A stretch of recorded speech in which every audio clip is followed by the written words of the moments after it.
UPSC CSC exam में IAS बनने के रास्ते में सबसे बड़ा अगर कुछ गेम चेंजर है तो वो ऑप्शनल सब्जेक्ट होता है। मैक्सिमम एस्पिरेंट्स बहुत मेहनत करते हैं लेकिन सही ऑप्शनल ना सेलेक्ट करने के कारण वो आईएएस बनने के सपने से वंचित हो जाते हैं। तो आज के इस स्ट्रेटेजी वीडियो में मैं डिस्कस करूंगा कि सही ऑप्शनल सब्जेक्ट चूज करने का क्या तरीका है और ऑप्शनल सब्जेक्ट का यूपीएससी सीएससी एग्जाम में क्या वेटेज है, क्या इंपॉर्टेंस है। आज के इस स्ट्रेटेजी वीडियो में हम लोग ऑप्शनल से रिलेटेड डीप डिस्कशन करेंगे और जानने का प्रयास करेंगे कि कोई भी एस्पिरेंट्स जो अपनी यूपीएससी की तैयारी शुरू कर रहा है वो कैसे एक बेटर सब्जेक्ट अपने लिए चुन सकता है जो उसके आईएएस बनने के सपने को पूरा कर दे। नमस्कार, मैं ज्वाला सिंह आप सभी का स्वागत करता हूं अपने धाता आईएएस यूट्यूब चैनल में। और आज हम लोग ऑप्शनल सब्जेक्ट को लेके सारे डाउट क्लियर करेंगे। चलिए बिना समय गंवाए हम फटाफट शुरू करते हैं सेशन को कि आखिर कैसे हम एक ऑप्शनल सब्जेक्ट को अपने लिए बेटर तरीके से चुन सकते हैं जो हमारे जीवन को बदल के रखते। तो चलिए साथियों शुरुआत करते हैं हम लोग ऑप्शनल के इंपॉर्टेंस से। आखिर ऑप्शनल सब्जेक्ट यूपीएससी सीएससी के एग्जाम में क्या इंपॉर्टेंस रखता है, क्या महत्व है इसका। तो देखिए, ऑप्शनल सब्जेक्ट के दो पेपर होते हैं। सब्जेक्ट एक ही होता है लेकिन इसके पेपर दो होते हैं। जैसे उदाहरण में मान लीजिए आपने पॉलिटिकल साइंस और इंटरनेशनल रिलेशन ऑप्शनल में लिया, पीएसआईआर ऑप्शनल लिया। इसमें आपको दो पेपर देने पड़ेंगे, पेपर 1, पेपर 2। और एक पेपर जो होगा वो 250 नंबर का होगा, यानी कि ऑप्शनल सब्जेक्ट 500 नंबर का होता है। अब जरा सोचिए, 500 नंबर का अकेला ऑप्शनल सब्जेक्ट है। और जीएस, जीएस 1 2 3 4, 4 जीएस मिला के 1000 का है। और 4 जीएस में सब्जेक्ट कितने हैं? लगभग 12 से 13 सब्जेक्ट हैं। और अकेला यहाँ ऑप्शनल सब्जेक्ट 500 नंबर का है।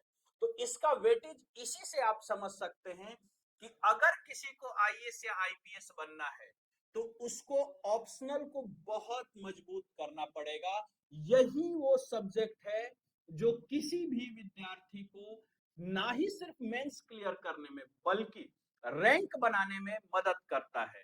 तो इस बात को आपको दिमाग में रखते हुए आगे की प्लानिंग करना है। अब आगे हम डिस्कस करेंगे ऑप्शनल से रिलेटेड कुछ मिथ जो है, कुछ कहानियां, कुछ झूठ जो है जो बाजार में प्रचलित हैं कोचिंग इंस्टीट्यूट्स के द्वारा, विभिन्न स्टूडेंट्स के द्वारा, या फिर जो कभी यूपीएससी की तैयारी ही नहीं किए वो भी ऑप्शनल से रिलेटेड ज्ञान देने लगते हैं।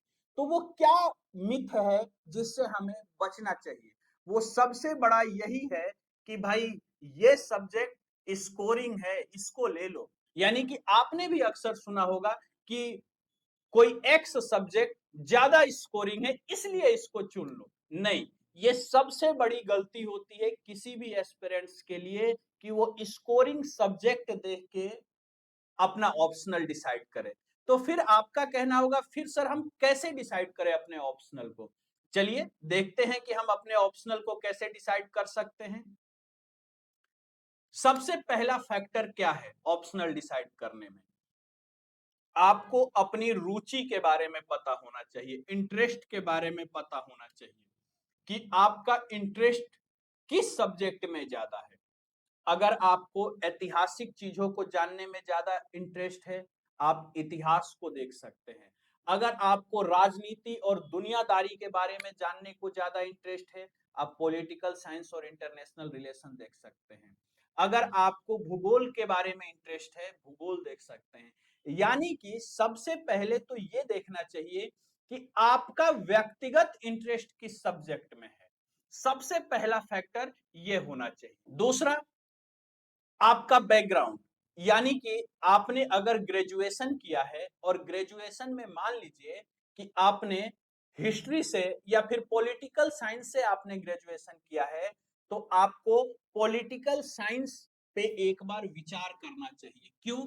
क्योंकि इसलिए नहीं कि ग्रेजुएशन जिस सब्जेक्ट से होगा वही सब्जेक्ट आप ऑप्शनल में ले सकते हैं, नहीं, यूपीएससी ऐसा कोई क्राइटेरिया नहीं रखता। आप ऑप्शनल किसी भी सब्जेक्ट को चूज कर सकते हो, चाहे ग्रेजुएशन आप किसी भी फील्ड से किए हो, किसी भी सब्जेक्ट से किए हो, उससे कोई मतलब नहीं होता। लेकिन यहाँ पे आपको एकेडमिक बैकग्राउंड से जोड़ने का मेरा मकसद सिर्फ इतना है कि अगर आप पॉलिटिकल साइंस ग्रेजुएशन में पढ़ के आए हैं तो उसके बारे में आपको पहले से पता है, यानी कि जब आप उसको पढ़ना शुरू करेंगे तो कम से कम शून्य से नहीं पढ़ेंगे, आपको पहले से कुछ पता होगा और फिर उसमें एडवांस लेवल पे आप पढ़ते चले जाएंगे। तो जो भी आपका एजुकेशनल बैकग्राउंड, जो भी सब्जेक्ट से आपने ग्रेजुएशन किया है, आप उस पर विचार कर सकते हैं। तो ये दो फैक्टर है जो विद्यार्थियों को ध्यान रखना चाहिए। तीसरा फैक्टर क्या है ऑप्शनल चूज करते हुए? तो तीसरा, ये सबसे इंपॉर्टेंट, ये मोस्ट इंपॉर्टेंट फैक्टर है। अगर शुरू के दो फैक्टर आप पे इंपैक्ट ना भी डाल रहे हो, यानी आपको पता ही नहीं कि आपका इंटरेस्ट किस सब्जेक्ट में है, आप अभी बस यूपीएससी की तैयारी शुरू ही कर रहे हो, या फिर आपने ग्रेजुएशन तो कर लिया है, मान लीजिए आपने बीटेक कर लिया, या मान लीजिए आपने ग्रेजुएशन ही मैथ से कर लिया या फिजिक्स से कर लिया, लेकिन वो आप ऑप्शनल में नहीं लेना चाहते हो, या फिर आपने हिस्ट्री, ज्योग्राफी, पॉलिटिकल साइंस से ही बीए किया, लेकिन आपका बेस इतना अच्छा तैयार नहीं है, बस कर लिया, तो ये तीसरा फैक्टर मोस्ट इंपॉर्टेंट हो जाता है। और इसमें आपको ध्यान रखना होगा कि जब आप ऑप्शनल सेलेक्ट करने जाएं तो आप ऐसा ऑप्शनल सब्जेक्ट सेलेक्ट करें जिसका सिलेबस छोटा हो और जिसका ज्यादा से ज्यादा पार्ट जीएस के साथ ओवरलैप हो रहा हो। इसका मतलब क्या हुआ, यानी कि आप अगर ऑप्शनल पढ़ रहे हैं तो इसके साथ साथ आपका जीएस का भी पार्ट कवर हो जाए, या फिर आप जीएस पढ़ रहे हैं तो इसके साथ साथ आपका ऑप्शनल का पार्ट भी कवर हो जाए, ऐसा ऑप्शनल सेलेक्ट करना चाहिए। अब जैसे मैं आपको political science and international relations optional में पढ़ाता हूं, तो मैं एक एग्जांपल लेके पीएसआईआर के एग्जांपल से आपको मैं फैक्टर 3 समझाने का प्रयास करता हूं। पीएसआईआर का सिलेबस बहुत बड़ा नहीं है, छोटा सिलेबस है। इसमें आपको कुछ थिंकर्स के बारे में पढ़ना होता है, कुछ थियरी है जैसे समानता के बारे में, लोकतंत्र के बारे में, नारीवाद के बारे में, कुछ थियरी हैं जो आपको पढ़ना होता है, कॉन्सेप्ट्स हैं जो देखना होता है। साथ में इंटरनेशनल रिलेशंस के बारे में जानना होता है, भारतीय संविधान के बारे में जानना होता है, और आपको जो भारतीय राष्ट्रीय आंदोलन है उसके बारे में जानना होता है। अब जैसे मैंने आपको पीएसआईआर का सिलेबस बताया, इसमें मैंने क्या क्या मेंशन किया, भारतीय संविधान के बारे में आपको जानना है, भारतीय संविधान के बारे में आपको जानना है, आपको इंटरनेशनल रिलेशन के बारे में जानना है, आपको भारतीय राष्ट्रीय आंदोलन के बारे में जानना है। उदाहरण के तौर पे हम पीएसआईआर को ले रहे हैं। अब देखिए, जब आप पीएसआईआर ऑप्शनल लेते हैं तो यहाँ पे आपको क्या फायदा मिलता है कि जब आप भारतीय संविधान पढ़ेंगे तो आपको भारतीय संविधान और इंटरनेशनल रिलेशन पढ़ते वक्त आपका सीधे जीएस पेपर 2 कंप्लीट हो जाता है, यानी आप पढ़ ऑप्शनल रहे हैं लेकिन जीएस पेपर 2 भी कवर हो रहा है। जब आप राष्ट्रीय आंदोलन पढ़ते हैं तो आपका मॉडर्न हिस्ट्री कवर हो रहा होता है, यानी कि आप एक पीएसआईआर ऑप्शनल सब्जेक्ट के साथ आप अपने कई सारे जीएस के सब्जेक्ट को भी क्लियर करते जा रहे हैं। साथ में आप जब एथिक्स का पेपर देंगे तो एथिक्स में भी पीएसआईआर से मदद मिलता है जो आपका जीएस पेपर 4 है। जब आप एस्से लिखने जाते हैं तो एस्से लिखते वक्त भी आपको एस्से लिखने को मिलता है, तो क्या मिलता है, सामाजिक, आर्थिक, राजनीतिक विचारों पे आपको एस्से लिखना होता है। इसमें आपको लोकतंत्र मिल जाएगा, समानता मिल जाएगा एस्से लिखने के लिए।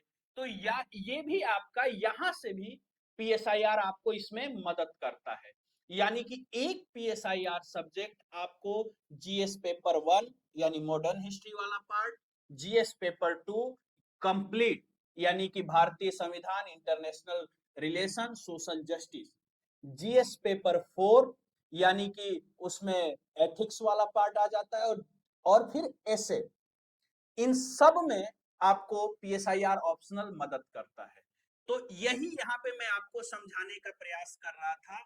तो आप ऐसा ऑप्शनल सब्जेक्ट चूज कीजिए जो जीएस के साथ ओवरलैप होता हो, और जिसका सिलेबस छोटा हो, और जिसका स्टडी मटेरियल मार्केट में अवेलेबल हो। जैसे पीएसआईआर, आप किसी भी दुकान पे, गली नुक्कड़ पे आप जाके अगर किताब खोजेंगे तो आपको किताब मिल जाएगा, बुक्स अवेलेबल हो और गाइडेंस अवेलेबल हो।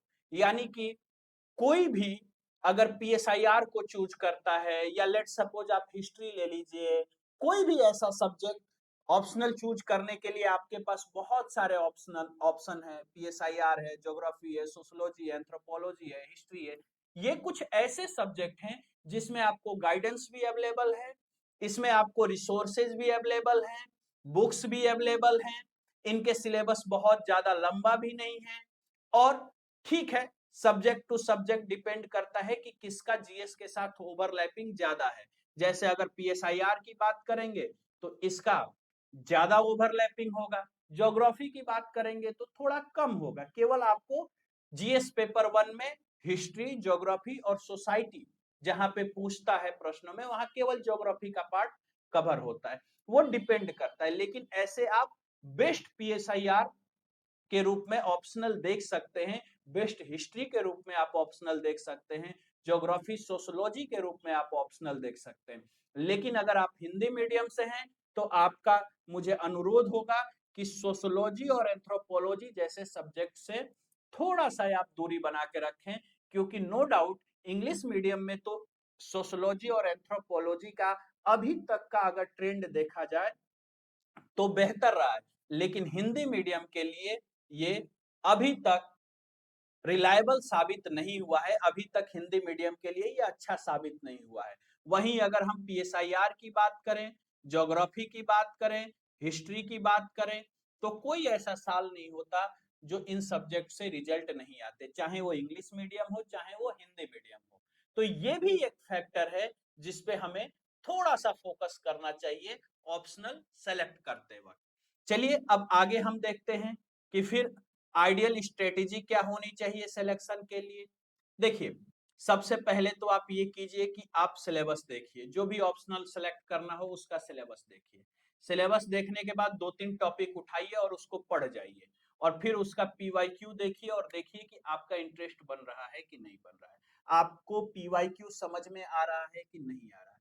जिस भी सब्जेक्ट से आपको समझ में आए, आप वो अपना सब्जेक्ट फाइनल कीजिए, अपना ऑप्शनल चूज कीजिए और उस पे मन लगा के तैयारी कीजिए।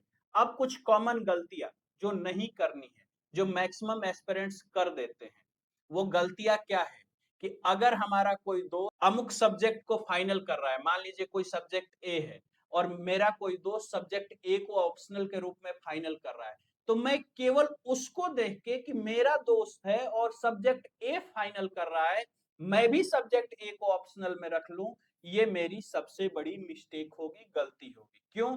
क्योंकि हर व्यक्ति की अपनी क्वालिटी है, अपनी इफिशियंसी है और अपनी समझ है अलग अलग विषयों को लेके। तो ये गलती आपको नहीं करना है। दूसरा, अगर कोई कोचिंग इंस्टीट्यूट आपको कहता है कि अरे आप हिंदी मीडियम के हैं तो आप हिंदी साहित्य ले लीजिए, या अरे आप हिस्ट्री ले लीजिए आपके लिए बहुत बेहतर है, पीएसआईआर ले लीजिए आपके लिए बहुत बेहतर है, नहीं सुनना है। आप खुद का देखिए, खुद का डिसाइड कीजिए। क्योंकि मैं पीएसआईआर पढ़ाता हूं तो मैं तो पीएसआईआर को बेहतर कहूंगा ही कहूंगा। आप देखिए ना कि आपके लिए क्या बेहतर है। क्या आप जो ऑप्शनल सब्जेक्ट चूज कर रहे हैं उसके लिए आपके पास बेटर टीचर है पढ़ाने वाला? क्या आप जो ऑप्शनल सब्जेक्ट चूज कर रहे हैं उसका स्टडी मटेरियल आपको अवेलेबल हो सकता है इजीली? आप जो ऑप्शनल सब्जेक्ट चूज कर रहे हैं उससे क्या रिजल्ट बनते भी हैं कि नहीं बनते हैं? यानी कि आप इन सारी चीजों को, जो आप ऑप्शनल सब्जेक्ट चूज कर रहे हैं जीएस के साथ उसकी ओवरलैपिंग कितनी है, इन सारे फैक्टर्स को, ये 3-4 फैक्टर हैं जो हर एस्पिरेंट्स को ध्यान में रखना चाहिए।